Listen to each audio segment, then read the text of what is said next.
facilitator, a coach, a trainer. He teaches improvisational theater, and he consults with companies both in the United States and overseas. And it's somewhat ironic in some ways because Robin Williams was the comic genius of improvisation.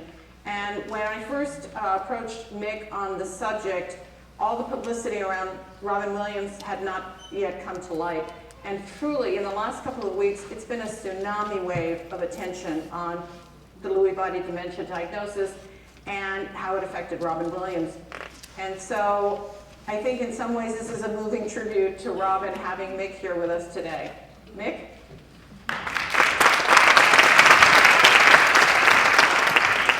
Thank you. Thank you very much. Am I on? Please bear with me. I don't want to stand behind a podium and I have notes, so I have a clipboard in my hand. Good morning. And another round of applause, please, for Dr. Adrian. Remarkable work. The parallels of dementia and improv, flexibility, adaptability, courage, spontaneity, acceptance, listening, selflessness, generosity, trust. These are the characteristics of an excellent caregiver. They also happen to be the qualities of an excellent improvisational performer. These worlds are parallel. These are the words from a group who call themselves In the Moment. I love that. I love the fact that those two overlap so beautifully. My name is Mick Loud, there I am. Hello. And my shoe size is 8, my pen size is 34. I'm a Bay Area actor. I do stage work, I do film work, I do voiceover work. My grandmother, who lived with us, had a minor stroke and suddenly went into what the doctors then in the 70s just called old age, just old age. But she had Alzheimer's and she suffered with it and it impacted our family significantly as my mother became her caregiver without any skills or tools as to how to do that and eventually passed the buck on to my aunt, her sister. Both my parents lived to be 90 and I think they were both teetering on the edge of all sorts of the symptoms that I've heard illustrated and described here today, but again, undiagnosed. I teach improvisation. How many of you have seen or heard of the TV show Whose Line Is It Anyway? Show of hands.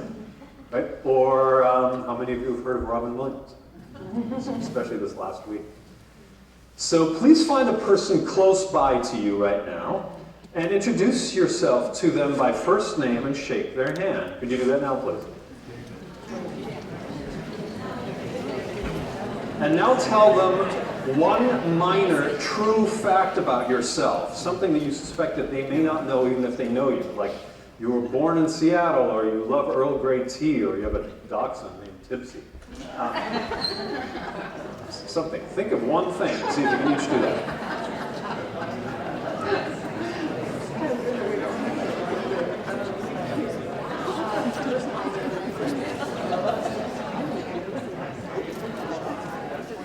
Good. Thank you. Now please turn to someone else and shake their hand and introduce yourself by first name only.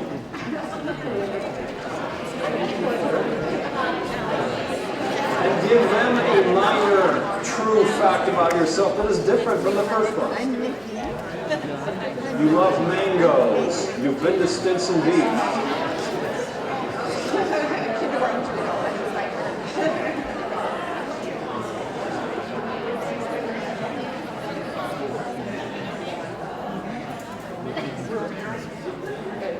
Excellent, thank you. So you just improvised. The filter that just kicked in, what will I say? I can't say that to the second person because I said that to the first person. Is this appropriate? Is this TMI? All of those filters are going the whole time. That's called improvisation. I literally don't know what I'm going to say next. That's improvisation. And there's stuff here, and I'll explain this to you in a second. So improv is a rare art form that actually celebrates and values vulnerability. Something we heard about quite a bit this morning. Not knowing what comes next. Most art forms you polish. You get backstage, you practice your minuet, your concerto, and you polish, the curtain opens, and then you deliver this beautiful product. Improvisers have no idea what they're going to do when they step on stage. That's a pretty unique art form, and it's beautiful to watch when it's well done, and you will in a little bit. I feel vulnerable right now, just standing here in front of you. By practicing it, it's much less daunting and scary for me to say that and actually feel it. Oh, my voice is like, say that. I teach improvisation. I teach both theatrical and non-theatrical improv. Non-theatrical we call applied improv. It's team building, what Linda alluded to, communication skill development, innovation, design thinking. Why the clipboard? I could have used a PowerPoint presentation, but I didn't. Today I crafted an outline, and sometimes I have to toss this because of who's in the room, because of who we are, and who's here today, now. If kids are here, I have to adjust. If somebody's in a wheelchair, I have to adjust. And sometimes the things that I've written down just don't make sense anymore. This is being recorded, so that helps. In the field, we talk a lot about soft skills and ideation, the creative process of generating, developing, communicating new ideas. We talk about change management. Think about that, change management. It's also known as life. It's really why we're here today. Dr. Attree said, dementia does not describe a specific disease, it's an overall term for changes. And some of those changes we can't do anything about, but some we can. And hopefully, improv is one of the tools. You just improvise. So give yourself a round of applause. Good. I often hear people say, I could never do that, make stuff up in front of other people. Oh my God, are you kidding? Somebody backs their car into yours in the Whole Foods parking lot, you improvise. The phone rings, you inherited some money, you improvise. Improv is not, however, synonymous with comedy. A lot of my friends think, improv comedy. The challenge with very funny shows like Whose Line is that people make that association. They think, oh, it's the art of being funny, clever, witty. I like to call it the art of being present. And what does that mean? How aware are you of your breathing right now? I invite you to just close your eyes for just a minute and take the deepest and most satisfying breath you've taken all day and let it out with an audible exhale. And now keep your eyes closed. Take the deepest and most satisfying breath you've taken all week and release it with an audible exhale. Please feel free to open your eyes. Thank you. That's, by the way, that's an instant blood pressure and stress reducing act. You will take approximately 18,000 breaths today. How many of those are going to be conscious? I have a yoga teacher friend who says your relationship to your breath and implicitly to your body is the longest relationship of your life. So, relationship to our bodies, to the people we love. Again, why we're here today. We spend most of our time in the future. Where do you see yourself in 5 years? Oh my God, what do I have to do this afternoon? Or in the past, what have you done in the last 3 years? What have you accomplished? But we're here now, this morning, this Saturday, here in this beautiful, beautiful venue. Please find a partner, and again, it could be the same one, and decide which one of you is going to go first. So do that right now if you could.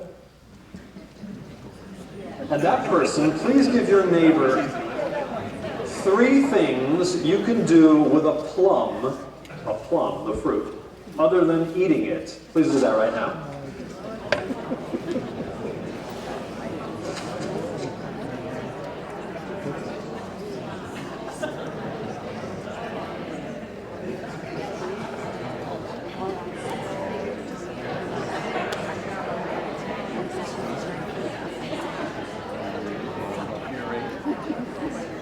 Thank you.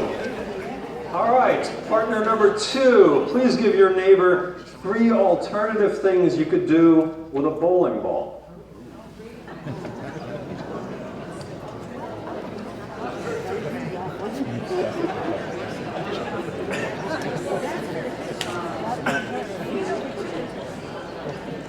Paperweight?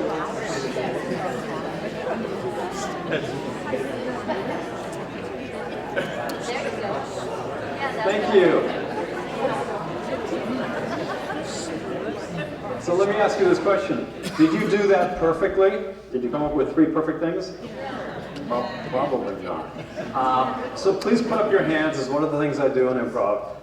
Put up your hands like this, smile, and say, I just made a mistake. Please give yourselves a round of applause. So So in improv, there are rules, and the rules do have applications beyond the stage. Improv was originally devised both in the English lineage and the American lineage to help actors be more authentically believable on stage, to embody their emotions and their bodies more in a more present way. But since then, there's a whole branch of research called applied improv that is blossoming right now because people are seeing benefits. So all artists, all good artists know that mistakes are gifts. That's what we teach in improv. You have permission to fail. What does that mean? You get to do stuff and try stuff and it doesn't always work. Integrity is spontaneous honesty. It's not pre-planned or figured out. It's a little ironic. By meeting here today, we have pre-planned and we are trying to figure things out. So one of the things I teach is a process called 6 characters in 60 seconds. And I'm going to invite Linda up on stage, and I have a chair back here. And all I'm going to do is ask Linda every 10 seconds for 60 seconds to call out switch. And I haven't done this before. I haven't pre-planned any of this. Well, maybe the first one, but beyond that. So anytime you say start. Start. Ladies and gentlemen, thank you very much for coming out today. It's really nice to see you. What we're going to talk about is earthworms and how you can eat them and still maintain a healthy diet. The thing about...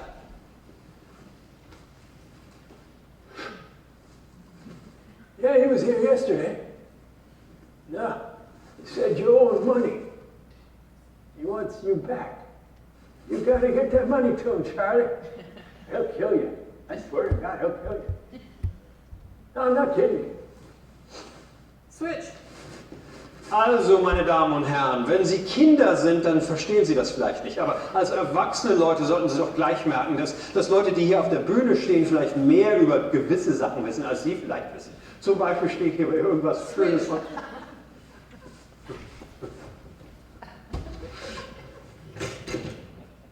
Mom? Mom? Mom? Is that your new boyfriend? I liked him better than the last one. Switch. Yeah, this is a chair and this is a podium. This is a stage where wisdom is imparted to you and you will become geniuses. Thank you for coming. You may write checks out to me in the lobby. My name is Helmut von Schlinkenheim. The checks will be for the endowment fund, for my wife and I to go to Aruba again. Thank you.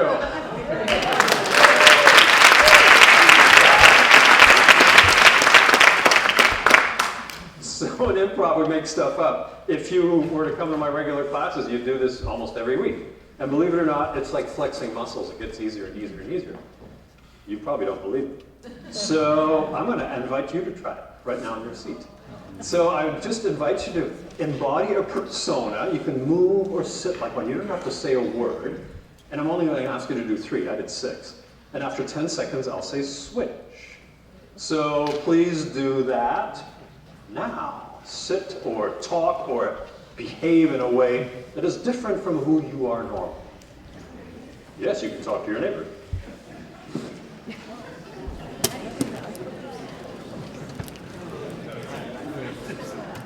And switch. Shift your body position. Sit up, sit down. Be different.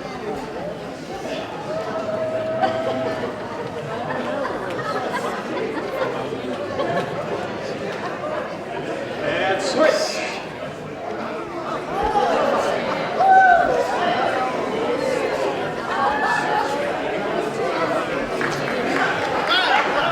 All right, thank you very much. Thank you. Thank you.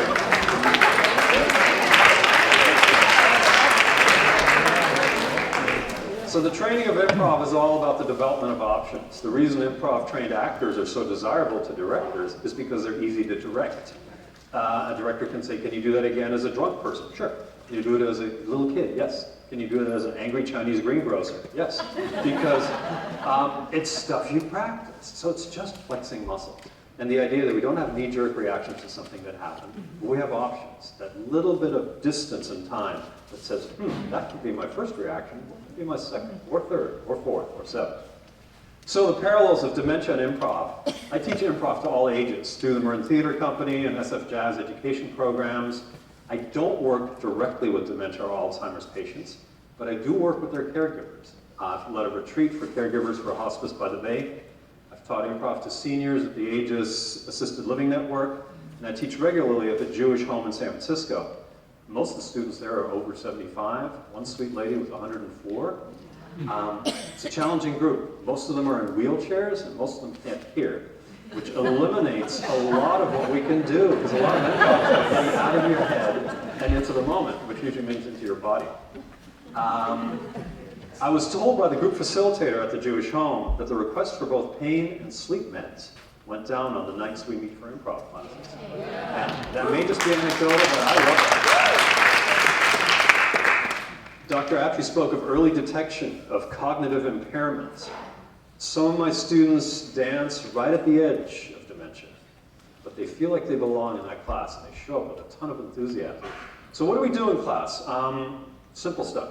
I'm going to set this down. If you can, free your hands up. Just put your fists out like this in front of you, and extend your left forefinger. Excuse me, your right forefinger. And raise your left thumb. And switch. And switch.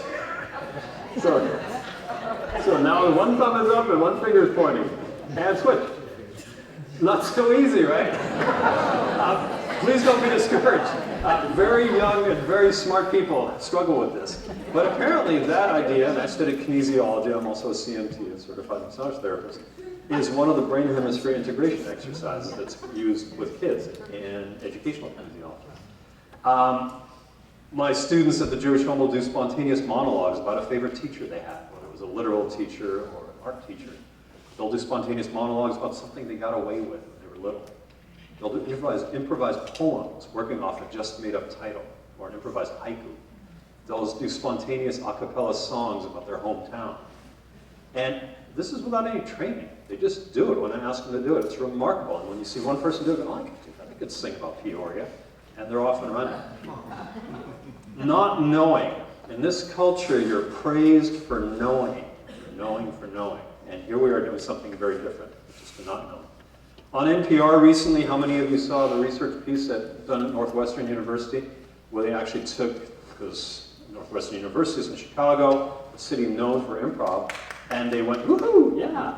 And they tested whether unscripted theater games can affect the well-being of dementia patients. And at their Cognitive Neurology and Alzheimer's Disease Center at Northwestern University's Feinberg School of Medicine, here's what one of the employees there said.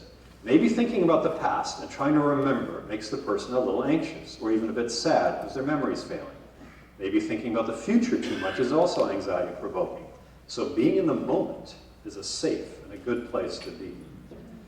The episode Magic Words aired recently on This American Life. Did any of you hear that? The story of Karen Stavy and her husband Mondi and her mother Virginia, who moved in because she has dementia. And they're both improvisers. And they found the best way to deal with mom was to step into her world. Noticing, is our client, is our loved one relaxed? Are they stressed? Reading their body, which means better listening and being more present. Again, the art of being present. So improv is a rare art form that actually invites and celebrates vulnerability. Not knowing what comes next, but, and this is important, trusting that it will be good.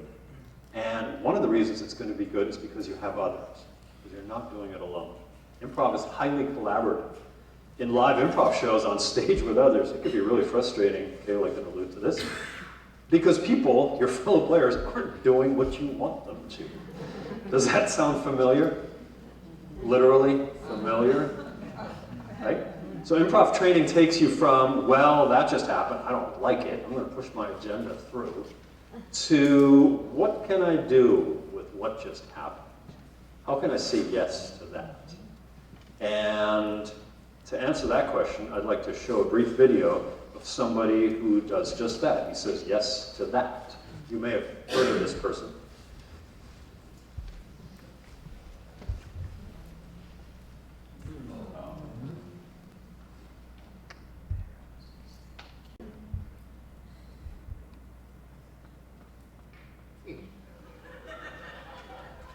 Gandhi, the man who said when they asked him, Mr. Gandhi, what do you think of Western civilization? And he said, I think it would be a wonderful idea. But the real idea is actually, the real fun is when you actually take things to people in the audience who they throw stuff out and you try that. Like, well, that's this lady here, anything special you want to talk about? I feel like a magic act right now. I'm going to pull a card out of my ass.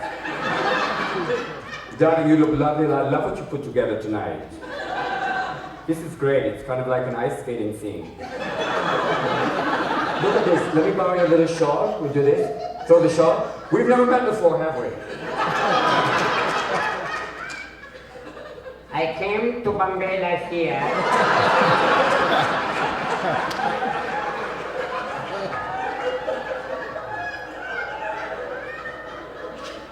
You know, I have directed 15 movies in Bombay.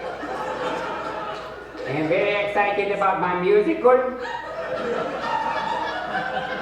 It is a lovely musical called Who's Sorry Now?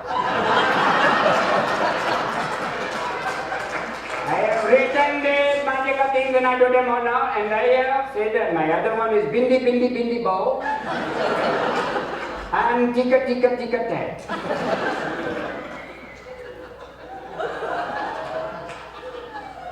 I would like to welcome you to Iran.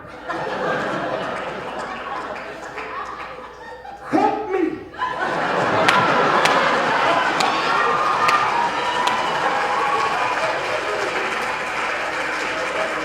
Help me now! Don't tell him I talk to you.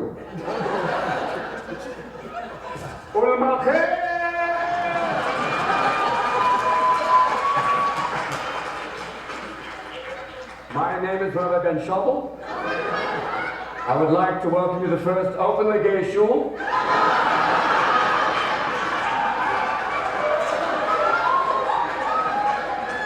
Why is tonight different from all others? Because we are going to dance.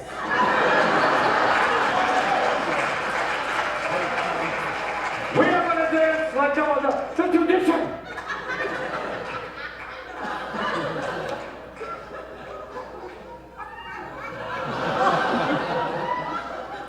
Welcome to Iron Chef.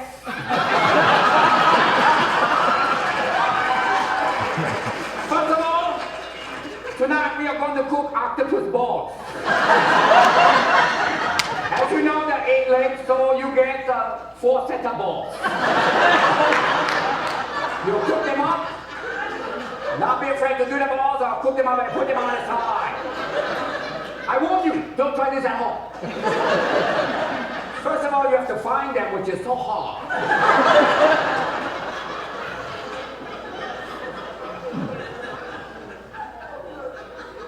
I am very angry that I can't find my own cape. I go into the ring, the bull just looks at me like, what the fuck, are you kidding?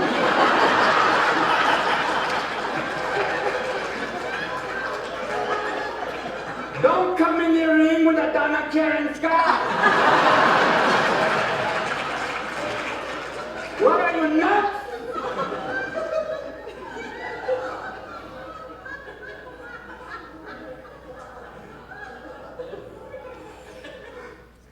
You're under Amish house arrest?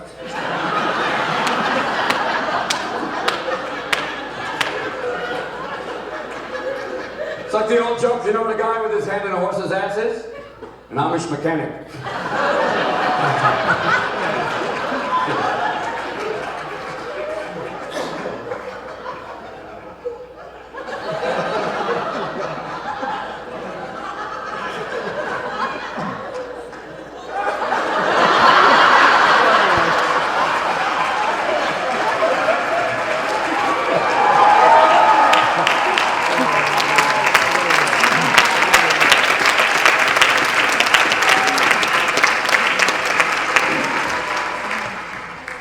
If you haven't seen the whole interview, it's inside the actor's studio with James Lipton. It's the only time they actually made a 2-hour interview because Robin Williams actually offered them 5 hours of material. It's remarkable. He obviously improvised on the spot. He was tremendous at least 3 things. He was an actor. He was nominated for 4 Oscars, 1 for Good Will Hunting for Best Supporting. He was a tremendous stand-up comic, but I actually think he excelled at being an improviser. that's when he really shined. If any of you saw him live, just jumping in, maybe at on a local stage, it was amazing to watch him just pick stuff up. When did the Lewy body dementia kick in? We don't know. We don't know. In improv, we use tools, sometimes called rules of improv. Maybe some of these are of use to you. Mistakes are gifts. You found that one. Woohoo, I made a mistake.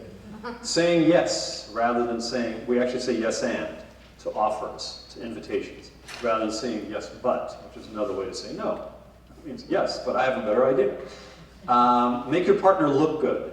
Do any of you know ACR, active constructive responding? We're using phrases like really, tell me more. What is new there? Serve the scene is probably one of my favorite improv edicts. As a player on stage, you learn to both jump in when you're needed and stay out when you're not. It's kind of useful for life too. And listen with your ears and with your eyes and with your heart.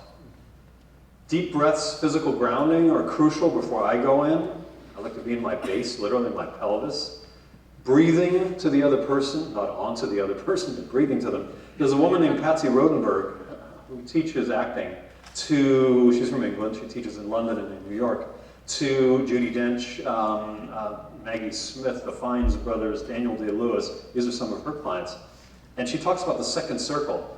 She says we operate in one of three. The first circle is a collapsed, internal, very tight kind of circle.